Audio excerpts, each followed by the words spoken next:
Good morning all of you.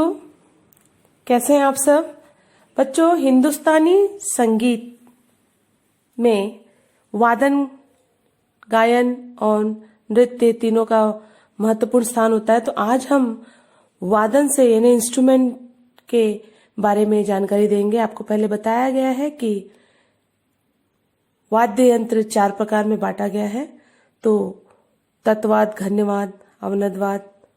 तो इन वाद्यों की जानकारी आज हम आपको इस वीडियो के माध्यम से देंगे, तो इसे ध्यान से सुने, देखें और नोट्स बनाने का प्रयास करें। Thank you. Have a nice day. Good morning. हमारे वाद्य और उनके प्रकार आदिकाल से संगीत में वाद्यों का प्रयोग होता रहा है। अजंता, एलोरा, एलिफेंटा की चित्रकारी के साथ साथ मोहनजोदड़ो में मिले कुछ भग्नावशेष और वेदों में, उपनिषदों में, ग्रंथों के बारे में कई उल्लेख हैं। भगवान शंकर का वाद्य है डमरू और भगवती सरस्वती की प्रिय वाद्य मानी गई है वीणा। जी हाँ, इन वाद्यों को 4 प्रमुख भागों में बांटा जा सकता है और इन्हें बांटा है पंडित शारंग देव ने, जिन्होंने संगीत रत्नाकर की रचना की है। तत्, सुषित, अवनद और घन। जी हाँ, बात करते हैं तत्वाद की।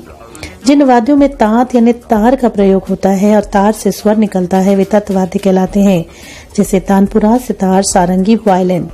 वीणा इन वाद्यों की जननी मानी जाती है। फिर इन्हें 3 भागों में बांटा जा सकता है। जो वाद्य उंगलियों, मिजराब और जवा से बजाए जाते हैं, जैसे सितार, वीणा, तानपुरा। जो गज और कमानी से बजाए जाते हैं, बेला और सारंगी, दिलरुबा।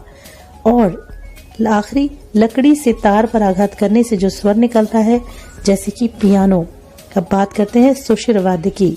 इन वाद्यों में स्वर वायु के द्वारा निकलता है, वे सुषिर वाद्य कहलाते हैं, जैसे हारमोनियम, शहनाई, क्लैरिनेट, बांसुरी, शंख, तुरही आदि।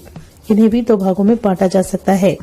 जी हाँ, जिसमें पहली पत्ती अथवा रीढ़ द्वारा स्वर निकले, जैसे हारमोनियम और शहनाई। दूसरा उन वाद्यों का है जिसमें छिद्र द्वारा स्वर निकलते हैं, बांसुरी, बिगुल, शंख आदि। अब बात करते हैं अवनद वाद्य की। अवनद तीसरा वाद्य है। इसमें चमड़े की खाल या चमड़े की खाल से बने वाद्य को आघात करने से जो ध्वनि निकलती है, जैसे तबला, पखावज, ढोलक, डमरू, नगाड़ा, भेरी आदि। इनका प्रयोग ताल देने के लिए किया जाता है, क्योंकि इनसे केवल एक स्वर उत्पन्न होता है। इन वाद्यों में स्वर की अपेक्षा लय की प्रधानता रहती है। ये वाद्य मुख्यतः गायन और वादन के लिए प्रयोग होते हैं। घन वाद्य वाद्यों का अंतिम प्रकार का है घन। इसमें किसी प्रकार की धातु या लकड़ी द्वारा ये स्वर निकालते हैं, जैसे मंजीरा, झांझ, करताल, जल तरंग, कांच तरंग और नल तरंग आदि। तो अब आप समझ गए होंगे कि वाद्य कितने प्रकार के हैं और उनका क्या प्रयोग है। आगे और भी बताएंगे।